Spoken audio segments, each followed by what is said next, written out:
La primera pregunta para la bachiller. Cuarta fila, ahí que va a estar.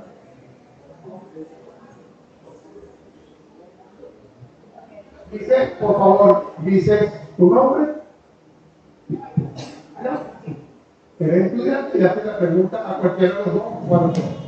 Buen día a los candidatos a decano, a la autoridad, a los presentes. Mi nombre es Marina Mesa y tengo dos preguntas para los candidatos.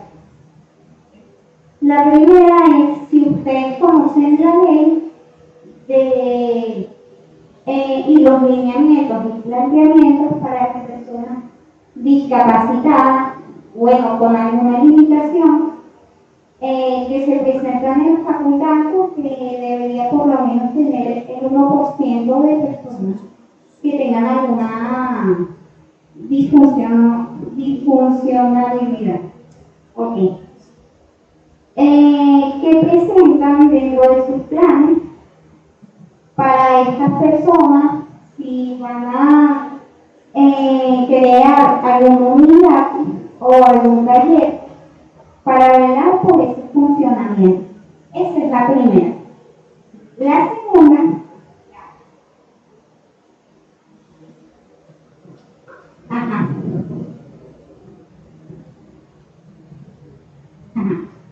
¿cuáles son las propuestas de ustedes para los estudiantes que presentan alguna limitación dentro de la inclusión y la manera en cómo se debe comportar y sin tener que violar sus derechos humanos? ¿Qué le hace? ¿Cuál es tu nombre?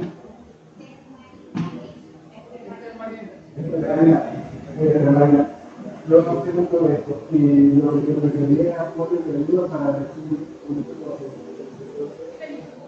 te deberías incorporar y ayudarnos para poder resolver estos problemas entre todos. Esa es la salida. Yo sé que hay una profesora que está haciendo un trabajo de investigación, hizo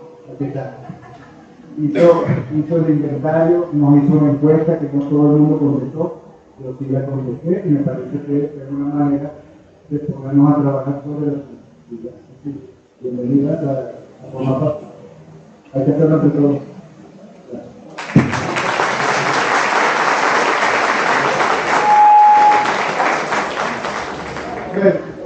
¿Alguna otra persona que quiera hacer preguntas? Aquí está otro estudiante que quiere hacer preguntas.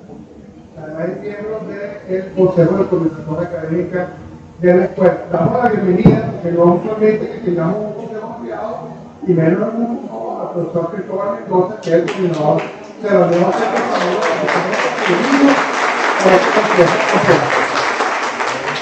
todos saben que no es fácil moverse en la escuela.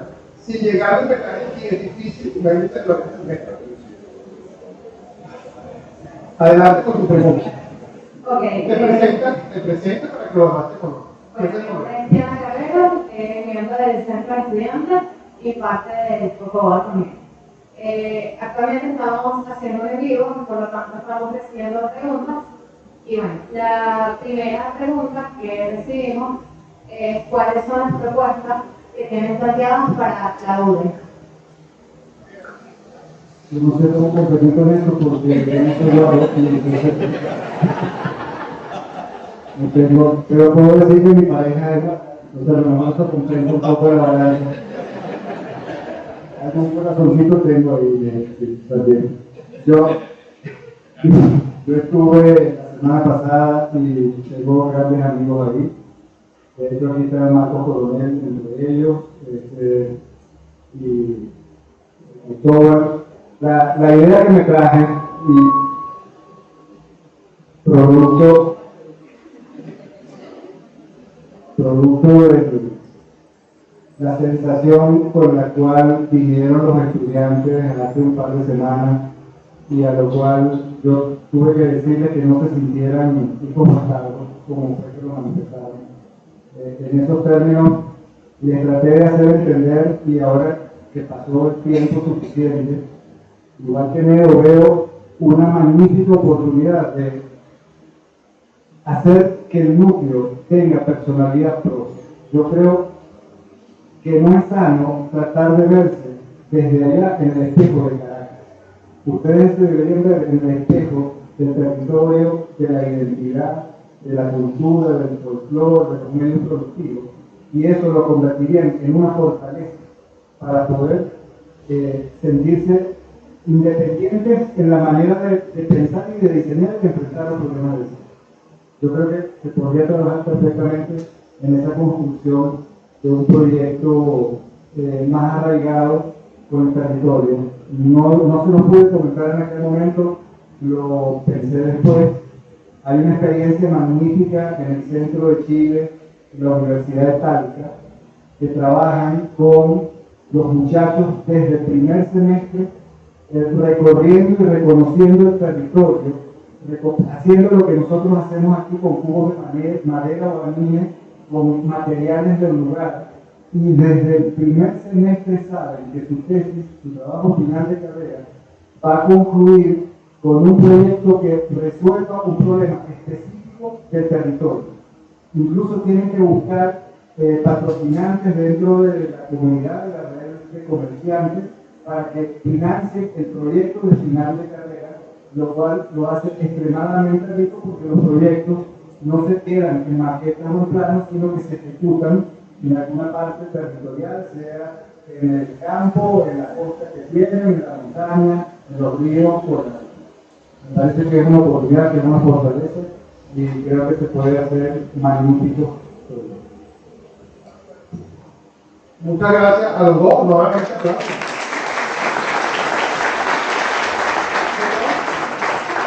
Ya no va a hacer otra pregunta allí. De todas maneras, a los dos candidatos para la comunidad, como está Cristóbal, lo voy a decir. La unidad docente Ramón Barquisimeto, yo la conozco desde hace 20 años y siempre procura que los trabajos de investigación de los últimos semestres tiendan a ayudar a resolver un problema.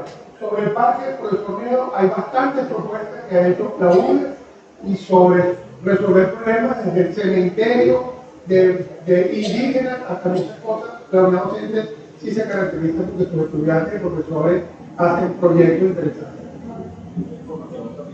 Bien, no quería responder. Ya, la pregunta. Bueno, estas preguntas son específicamente para el profesor Caricato. Considerando temas asociados a los ODS y el ley de gas de la patria, ¿cómo ve temas específicos como la economía circular y los ciclos de vida de los materiales de construcción? Y otra pregunta es, en el marco del programa de formación interfacultades, ¿ha pensado en profundizar en temas vinculados a la producción sostenible tanto de componentes como de edificaciones? Yo creo que la pregunta amerita otra fechacucha como esta y desarrollarla en profundidad, porque vamos a entrar en materia sostenible. Yo creo que una de las principales carencias de nuestro pensum es que la palabra sostenibilidad no aparece por ningún lado. Eso, a pesar de que el sector medio ambiente hace la tarea hace mucho tiempo, creo que habría que trabajar conscientemente en atacar los problemas que la arquitectura tiene en sus espaldas con el cambio climático y el recalentamiento global. Está comprobado que la arquitectura y la construcción en específico abona al recalentamiento un 50% de emisiones que son contaminantes y son producto o consecuencia del cambio climático. Yo creo que hay que meterle el pecho a la sostenibilidad en el sentido más amplio y cada uno de ustedes se podría poner conjuntamente con los profesores el casco verde para poder hacer de este planeta un planeta más saludable. Está en cuestión la raza humana. Yo pienso que no nos podemos tomar a la ligera, que el tema de la sostenibilidad no debe ser que nos compete no solamente en el sector del ambiente ni a los arquitectos, sino en el urbanismo, el tema de la historia, es decir, hay que sentir que el planeta nos necesita y en esta facultad tenemos que seguir abanderado de la sociedad.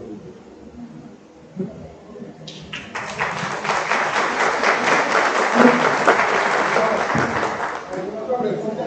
Aquí, profesora.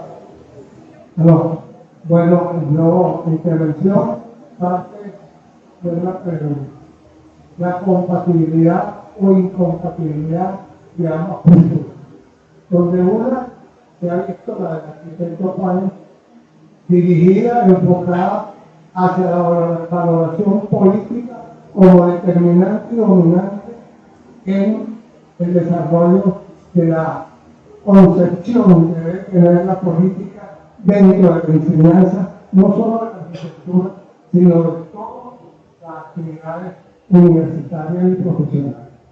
Porque comparto esa visión de la política que no es la politiquera, ni es la P, la partidista, sino es una P platónica, la P de los griegos, de la polis, de la gran ciudad donde la democracia imperaba, y a partir de ese principio se desarrollaban todas las demás actividades. Si no había polis, si no había política, no podía desarrollarse la sociedad. Entonces, para esta incompatibilidad o compatibilidad, que es la pregunta posterior que voy a hacer, perdón, a los candidatos, quisiera tomar una frase de nuestro querido maestro Carlos Raúl Villanueva. Villanueva nos enseñó, el maestro nos enseñó en sus clases, y siempre la recordaré porque es sabiduría, que la arquitectura, que el arquitecto, primero que nada, tiene que ser un intelectual. Primero que nada. Porque ahí está la razón de ser de su concepción de la sociedad. Es decir, todo espacio arquitectónico, humanístico, tiene como caracterización su producción social. Los espacios de la ciudad no la producen los arquitectos, los espacios de la ciudad los produce la sociedad en función de su determinación política y de sus resultados más importantes en su fines ideológicos que tiene. Yo dentro de esa concepción la comparto y la comparto siempre como arquitecto y como ciudadano. El segundo punto es que si hay una visión política y una visión más hacia lo estético, pero que no ve lo estético como un fin en sí mismo. Lo que yo entiendo de la intervención del arquitecto Caricato es que no hay la consideración política que le da la fuerza miedo, pero hay una consideración estética no subvalorada, sino que yo lo interpreté del problema estético como la arquitectura como un medio para la creación de espacios urbanos, que me corrija, y no como un fin en sí mismo, que es desastre más grande. Eso lo podemos ver hoy en día, inclusive en las grandes obras de arquitectura, como son los estadios olímpicos del mundo. Ahí hay la visión del arquitecto de un fin en sí mismo y de mi proyección personal y mundial, pero no se consigue esa arquitectura como un medio para el desarrollo físico, humano y social de la ciudad donde se implanta. Es decir, hay todavía muchos percances políticos, en una decisión política, ese electorado, que no tiene una respuesta dentro de lo que plantea el caso al problema de necesidad de la arquitectura. Ese es un punto. Entonces, yo quería preguntarle a usted si dentro de esta antesala de la arquitectura como un fin o como un medio y de la arquitectura vista como un elemento donde lo político está presente, porque nadie le puede decir a mí que los arquitectos hacen la ciudad. No, los arquitectos somos, como llaman los ingleses, los decision makers, y los políticos son los decision takers. Pregunta, profesor. Ya la pregunta está hecha. ¿Es compatible o no la visión de ambos de la arquitectura prospectivamente? Gracias, profesor. Entonces lo voy a transmitir solo al profesor o Carolito Camacho. Muchas gracias.